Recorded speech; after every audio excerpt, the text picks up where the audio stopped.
Soy Fernando Díaz Villanueva, hoy es 6 de noviembre de 2017 y esto es La Contracrónica.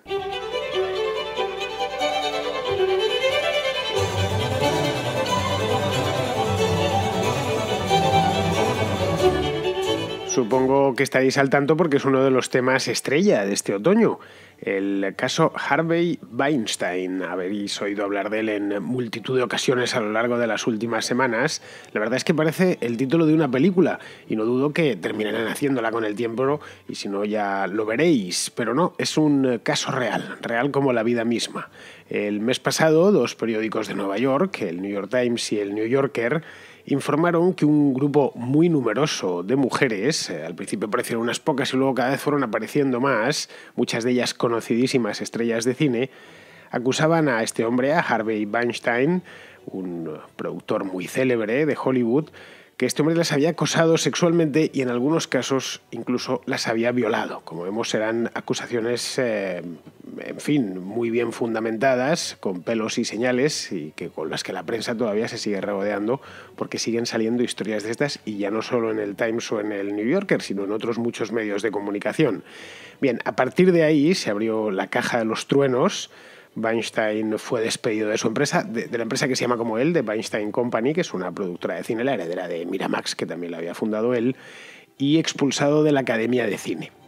Empezaron entonces a saltar más denuncias, esta vez dirigidas hacia otras estrellas, como Kevin Spacey o Dustin Hoffman. Si habéis seguido este caso, veréis que están todas ahora mismo en las portadas y en las secciones de cine, cuando no directamente en las secciones de sucesos. Y supongo que lo que nos queda de año pues seguirán saliendo. En fin, que estábamos ante una conspiración de silencio y ni siquiera nos habíamos enterado.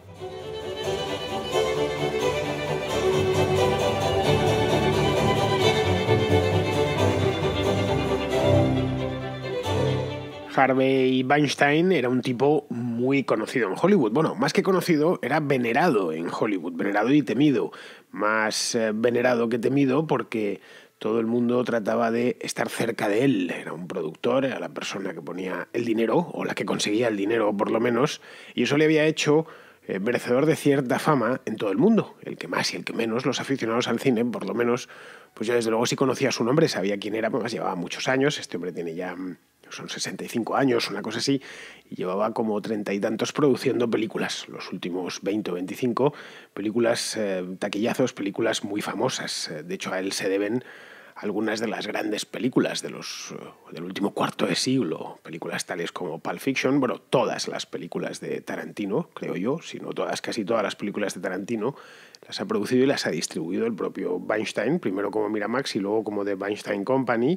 El paciente inglés, por ejemplo, que se llevó un Oscar, Sin City más recientemente. En fin, hay un montón. Si miráis, buscáis la filmografía de Weinstein, veréis que es un montón de películas, especialmente a partir de principios de los 90, pero antes ya había hecho unas cuantas. Se le consideraba, de hecho, un innovador. No solo había descubierto a talentos como el propio Quentin Tarantino, que recuerdo pues a mediados de los 90, irrumpió con muchísima fuerza, desarrollando un tipo de guiones y haciendo un tipo de cine que no se había hecho antes, contando las historias de una manera que le hicieron merecedor de un Oscar a su segunda película, que fue la propia Pulp Fiction, pero la anterior, que había sido Reservoir Dogs, también fue un éxito de taquilla. No solo había descubierto talentos como este, sino que había hecho del cine independiente algo comercialmente viable. Lo había hecho mayor de edad. Es uno de los artífices de que el Festival de Sundance lo conozca prácticamente todo el mundo, cuando hasta los años 90 había sido poco menos que un festival para cuatro perdedores, ¿no? Para gente que hacía cine independiente, un poco por gusto. Era el Festival de Cine Europeo en los Estados Unidos. Pues bien, ahora se sacan incluso colecciones, las mejores películas de Sundance. Cuando una película la presentan, lleva todos los premios que le han dado, los premios comerciales, quiero decir, como los Globos de Oro, los Oscars, y además meten que ha sido exhibido en Sundance o que le han dado un premio allí. La productora que había fundado en su origen, en los años 70, lo fundó con su hermano Bob Weinstein. Esta se llama Miramax y la conoceréis porque aparece en los títulos de crédito al principio de muchísimas películas, desde luego de todas las de Tarantino. Y esta productora apostó por este tipo de cine desde el principio. y además lo distribuía con gran eficacia. Era, sobre todo, aparte de un productor, era un gran distribuidor. De hecho, no sé si fue Almodóvar, creo que sí, creo que fue Almodóvar quien dijo aquello de que solo había dos maneras de ganar un Oscar.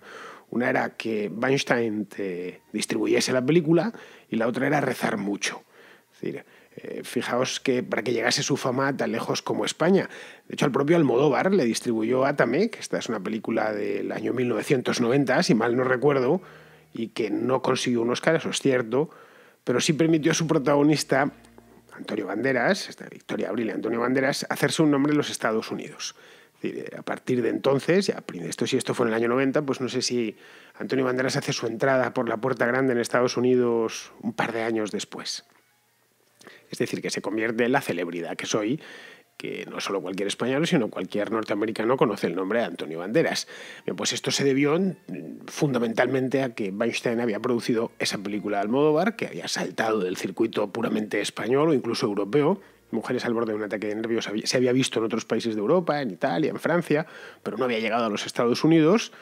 Y en Estados Unidos se distribuyó bien, incluso con polémica, porque la consideraron como una película porno, una película X, la clasificaron X, y este tipo pleiteó y litigó todo lo que pudo para que el calificador de películas de Estados Unidos lo rehiciese sus calificaciones. No lo consiguió con esta película, pero otras películas como Atame a partir de ese momento pasaron a estar calificadas para chicos de 17 años. A nosotros nos sorprendió porque Atame bien, es un poco subida de tono, pero ni muchísimo menos porno, ni clasificada X, ni nada por el estilo.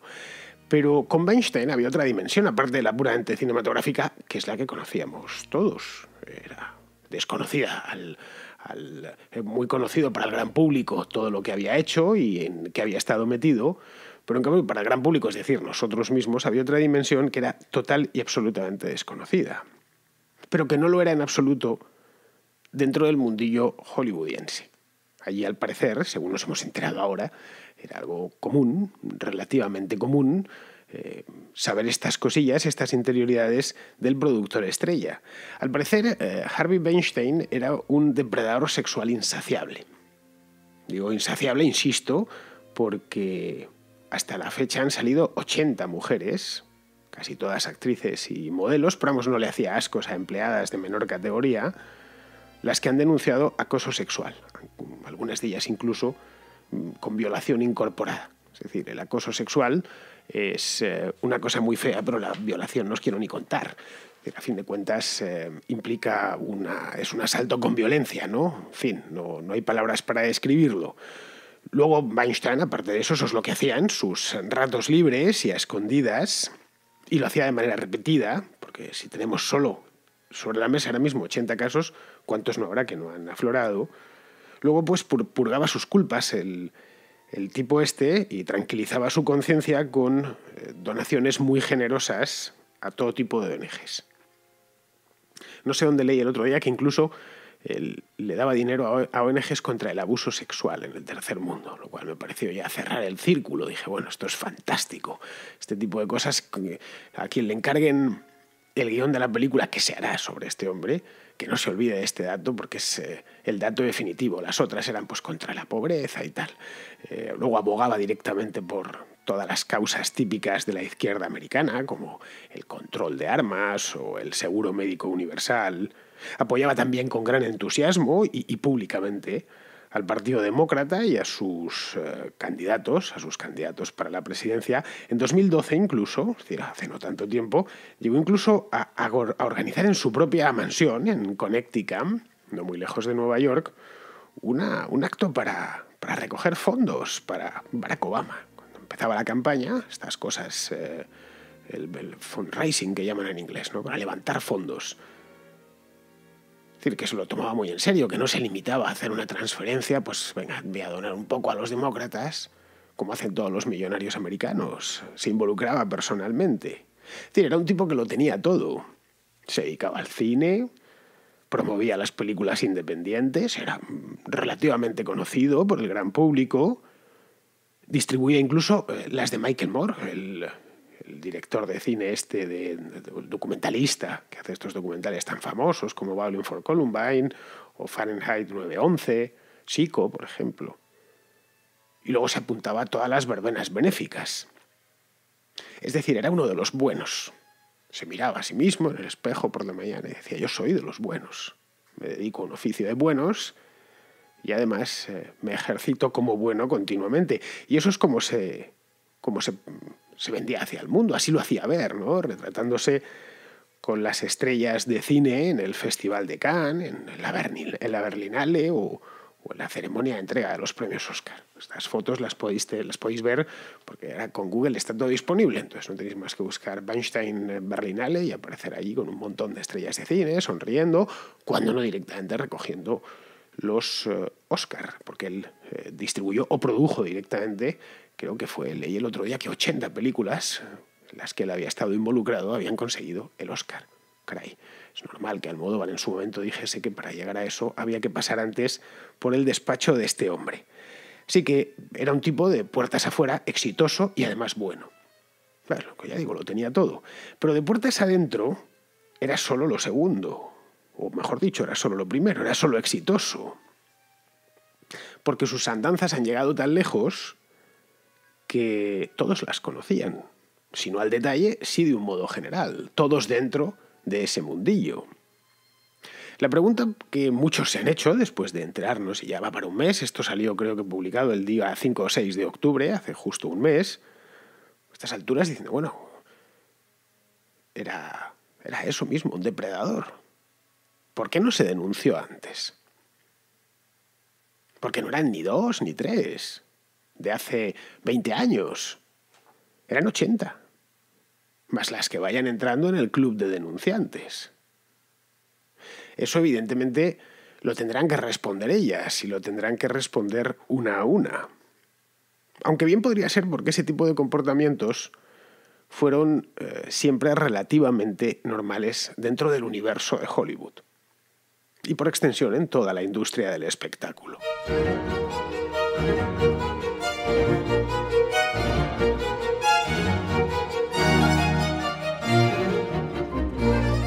Cuentan que Griffith, uno de los padres del séptimo arte, el director del Nacimiento de una Nación o de Intolerancia, pues que este hombre tenía a su disposición hace ya 100 años de esto, ¿eh? El Nacimiento de una Nación es del año 1915, la primera gran superproducción cinematográfica de la historia, pues tenía a su disposición un ejército de adolescentes, a las que recompensaba con un papel en alguna de sus películas que, como eran todas superproducciones, pues empleaban a mucha gente. Y cuando digo adolescentes es lo que leí en su momento, que no le gustaban ya mayores de 20 años, no le interesaban. Y estamos hablando de Griffith, ya digo, hace 100 años. Y a este lado del Atlántico, Joseph Goebbels, que no fue ni productor de cine ni director de cine tampoco, aunque él realmente se lo creía, este fue ministro de propaganda del Tercer Reich, tenía un harén entre las actrices de la UFA, que era la principal productora alemana, y la encargada de distribuir en forma de películas y en forma de ficción toda la propaganda de los nazis. Pues hay incluso una película española, la que se ve muy bien, se llama La niña de tus ojos, que es de Fernando Trueba, de finales de los 90, en el que Penélope Cruz es una actriz española que va a hacer una película a principios de los 40 de Alemania, junto con un equipo español, y el propio Goebbels en persona la pretende. Esto es una historia inventada, por supuesto, guionizada, pero basada sobre hechos reales. Y los hechos reales es que Goebbels se dedicaba, entre otras cosas, a eso. Bueno, así podríamos continuar hasta el momento presente. Donde hay cine de éxito, donde hay cine taquillero, hay dinero. Es una cosa lleva a la otra, es inevitable. Y más cuando las películas tienen distribución mundial y recaudaciones de taquilla pues de 30, 40, 50, 100, 200 millones de dólares. Estamos hablando de producciones que son empresas en sí mismas y que dejan dinero, personal muy bien pagado, y no solo ya los actores, sino los editores, los directores, por supuesto, casi cualquiera. En una gran producción de Hollywood se distribuye mucho dinero. Y eso trae, pues como consecuencia probablemente no deseada, pero que está ahí, pues sexo, drogas, codicia, es decir, un cóctel necesariamente letal. Todo en cantidades industriales. Es decir, que no es nada en especial, que es la simple condición humana. En cualquier negocio que se den cita todas esas cosas, al que le podríamos sumar además la ambición y la vanidad, pues aparecen todas estas como consecuencia. No sé si habéis visto la última película de los Coen, Se llama A veces, está muy bien, por cierto, os la recomiendo. Película muy, muy graciosa, no es la mejor de los Coen, pero está muy bien y se deja ver. Pues hay dos de las cosas que sujetan la trama es como uno de los... el actor principal, que es George Clooney, que interpreta a un actor que está interpretando una película de romanos, pues se ha ido con el mismo director sueco que se ha ido el otro de los soportes de la película, que es Scarlett Johansson, que interpreta a una actriz que hace danza acuática y que la ha dejado embarazada. Bueno, no os quiero contar la película, por si no la habéis visto, pero vamos que el ambiente que retratan los Coen del Hollywood del año 1950 es eso mismo, ¿no? Un puro desmadre, y en el que las actrices se abren paso, o muchas actrices se abren paso de esa manera. Llegados aquí, otra pregunta que surge, y una pregunta importante además, es ¿por qué lo han hecho ahora? Esto lo he visto en varios sitios. Yo he visto en algunos vídeos también que decían, bueno, ¿y exactamente qué pasa? ¿Se han puesto todas de acuerdo? ¿Hay algún plan por debajo de esto? He llegado incluso a leer teorías conspiranoicas. No, claro, es que como Weinstein era demócrata, bueno, seguirá siéndolo, supongo, muerto no se ha muerto, pues esto ha sido una maniobra de los trumpistas para conseguir acabar con él. Hasta este extremo se ha llegado. Es decir, la pregunta, ¿por qué? ¿Por qué de pronto, de golpe, salen todas en comandita? Bueno, yo personalmente creo que se deba a que se ha dado un simple efecto ola. La casualidad es así de puñetera. Es así de hija puta, esa es la verdad.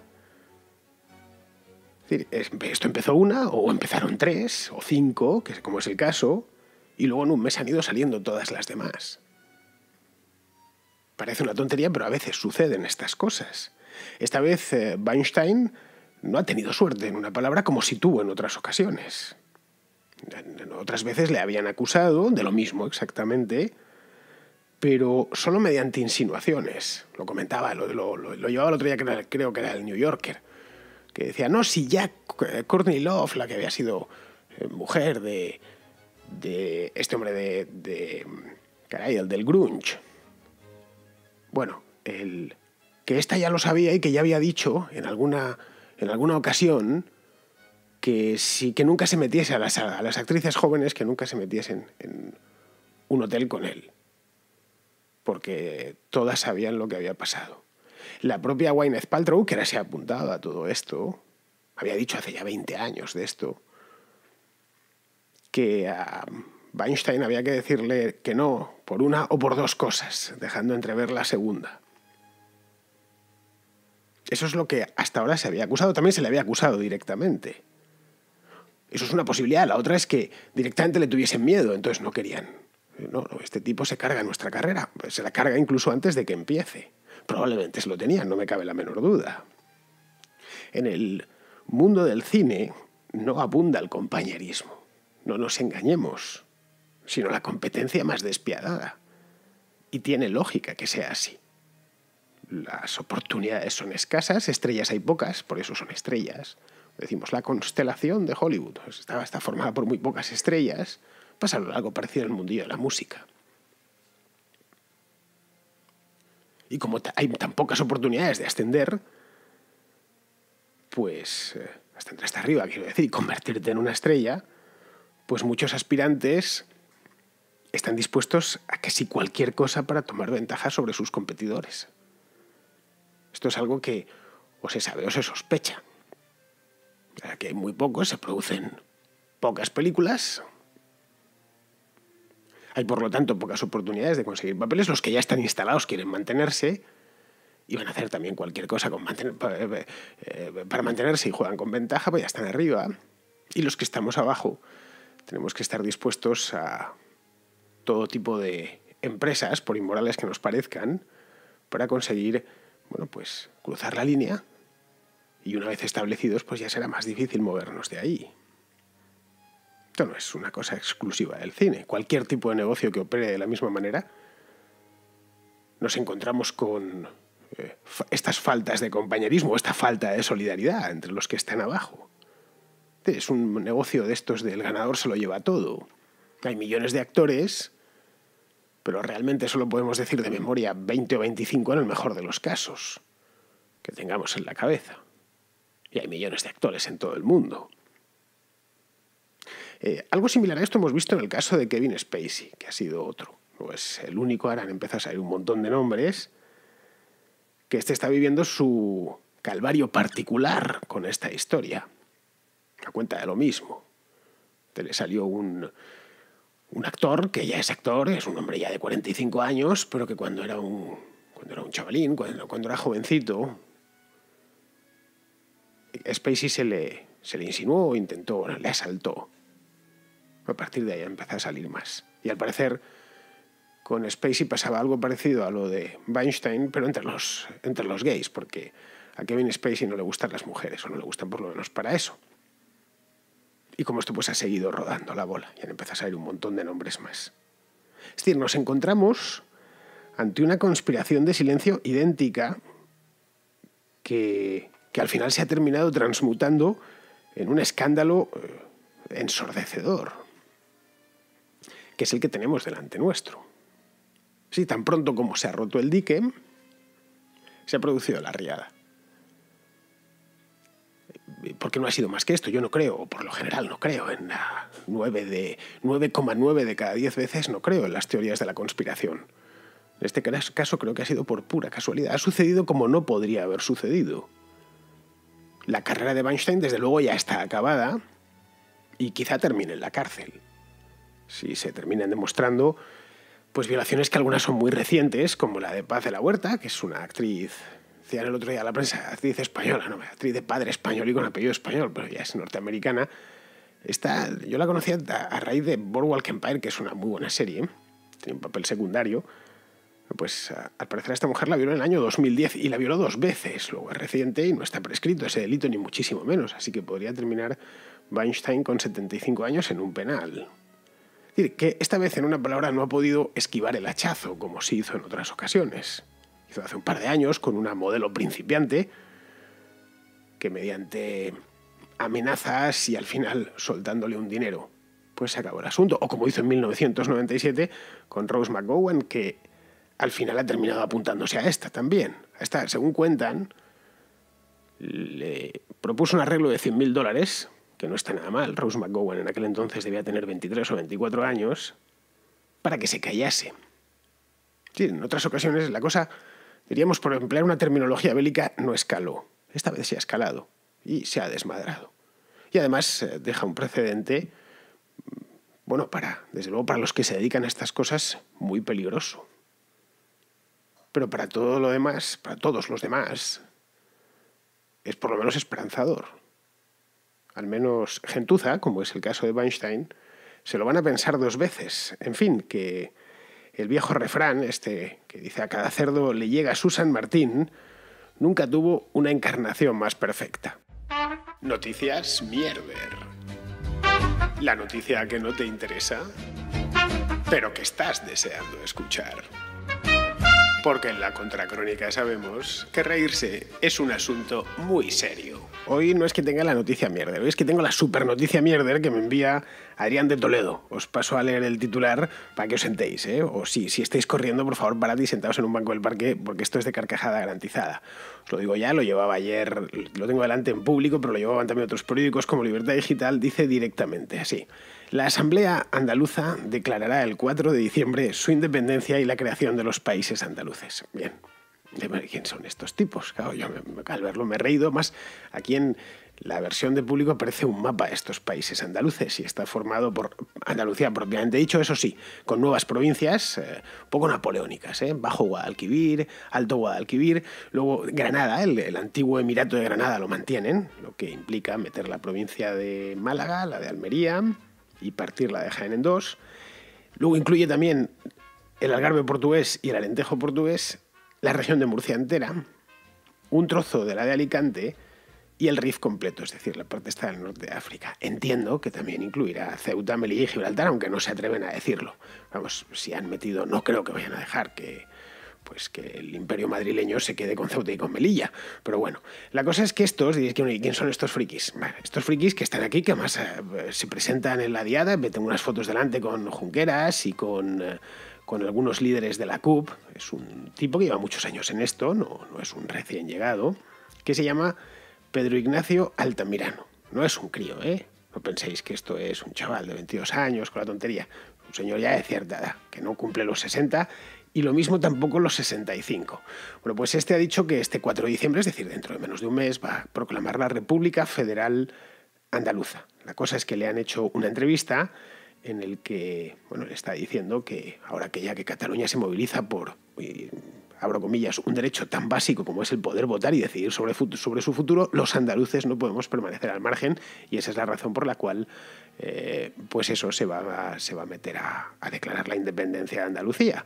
Bien, en otra entrevista, en este caso en VilaWeb, a este tal Altamirano, le preguntaban si Andalucía es una nación, y él respondía lo siguiente: la primera realidad nacional que se conoce en Europa es Andalucía. Hace 3.500 años se crea la cultura tartésica, y el primer rey de Tartesos constituye un reino, una nación. Después recordemos que durante la época romana la única provincia con permiso de acuñar moneda y hacienda propia, ojo, y que tiene ley electoral municipal propia, es la que había en la actual Andalucía. Bueno, sigue, el califato de Córdoba fue independiente 8 siglos, 8, y Andalucía era la luz que iluminaba Europa. Estoy leyéndole a él, ojo. Los campos regadíos, casas de baños, etcétera. Que si somos una nación, pero si ahora nos independizamos, será la tercera vez. Ya tenemos experiencia. ¿Puedo añadir algo? Y el periodista le dice, sí, claro, añada usted algo. Hay algo que aquí la gente olvida. Los reyes católicos expulsaron a los andaluces. Dicen que expulsaron los moros y los musulmanes y los judíos. No, perdona, expulsaron a los andaluces. En Málaga la masacraron. Asesinaron a todos los hombres y las mujeres y los niños y les hicieron esclavos. Bueno, los expulsaron o los hicieron esclavos. Céntrate, Altamirano. Dice, por lo tanto, hoy la mayoría de andaluces somos descendientes de castellanos ocupantes. Luego no sois andaluces, pero bueno, el tipo sigue. Dice que, bien, que esto la nación le piden que la describa hasta dónde llega. Y dicen, reclamamos Murcia, el Algarve portugués y el Rif de Marruecos. Todo eso es Andalucía, es nuestra Andalucía. Nada más. Cuando le preguntan que por qué exactamente, Portugal o tal, pues dice, lo consideramos parte de Andalucía por lazos culturales y sociales, pero no vamos a invadir ni obligar a nadie. Nos gustaría que llegara por razones democráticas. Votar, efectivamente. Sí, me gusta, esa es la actitud. Ya pueden montar un referéndum en el Alentejo, en el Algarve, y ya de paso también en Murcia, donde yo veo un problema, Murcia y Alicante, porque hay un solapamiento con los países catalans. Es decir, ahí va a haber guerra. Un acuerdo, o también pueden poner ahí en esas comarcas de la provincia de Alicante, bueno, entera la provincia de Alicante, de hecho, incluso se mete un poco la de Valencia por el mapa que veo. Ahí van a tener que poner urnas también. Pues si hay en Denia y Javea y toda esa zona, van a tener que poner urnas para ver en qué lado se quieren quedar, si quieren ser de los países catalans o de los países andaluces. Ahora bien, él se las promete felices, porque dice que se van a llevar muy bien con los de los países catalanes. Dice, literalmente, si el corredor mediterráneo funcionara, la Confederación de los Países Catalanes y Andalucía, es decir, ya está pensando en confederarse, se convertiría en un polo económico de primer orden. Nos situaría a la cabeza de Europa. Ahí lo tienes, báilalo. Este es el miedo de Madrid, que Madrid vuelva a ser villa. Altamirano, que esto sigue siendo una villa y espero que lo siga siendo hasta el final de los tiempos, que no queremos ser ciudad, que nosotros lo somos, pero sin necesidad de que nos lo llamen. Bueno, y dice, con los grandes puertos catalanes y andaluces, imagínate qué se crearía. Bueno, pues esto es lo que hay. No me digáis que no es la super noticia mierder. Por lo menos es la noticia mierder del mes. Y estoy pensando que si hago una clasificación ahora a final de año, lo mismo me sale que también es la noticia mierder del año. Esto de que hay gente para todo, estoy deseando que llegue el día del referéndum, porque si al de Cataluña no fui en persona, aquí estoy por acercarme a Córdoba solo para verlo. En el caso de que realmente vote alguien o vayan a proclamarlo. Lo que no sé, pues no lo pone en ningún sitio, es exactamente Altamirano donde va a hacer la proclamación. Si en Sevilla, si en Málaga, si en Jaén, si en Córdoba o si se va a ir a Huelva. No tengo ni idea. En fin, pues ahí os la dejo. La historia, no me digáis que no es buena. Y pasamos ya al final del programa. Tenemos a Pizarro, que nos quiere, sin salir de este asunto, aunque ahora en lugar de estar en los países andaluces o nos vamos a los países catalans, nos quiere hacer un repaso sobre el nacionalismo y la realidad virtual, el nacionalismo catalán, quiero decir, el independentismo y la realidad virtual en la que se han empeñado en vivir. El vacío en Europa, la ausencia de sus despachos, la fuga de empresas, la cárcel, las banderas españolas por Barcelona, la convocatoria de elecciones del 21 de diciembre. Nada es real para el independentismo. Su realidad es que se ha dado un golpe de Estado, que en las calles hay represión y en las cárceles presos políticos. El independentismo siempre creyó que obviando los argumentos en contra, los vencía. Ahora piensa que obviando la realidad, la vencerá. Un cordial saludo de Pizarro. Bien amigos, pues hasta aquí ha llegado la contracrónica de hoy y lo único que me queda pendiente es despedirme de vosotros hasta mañana.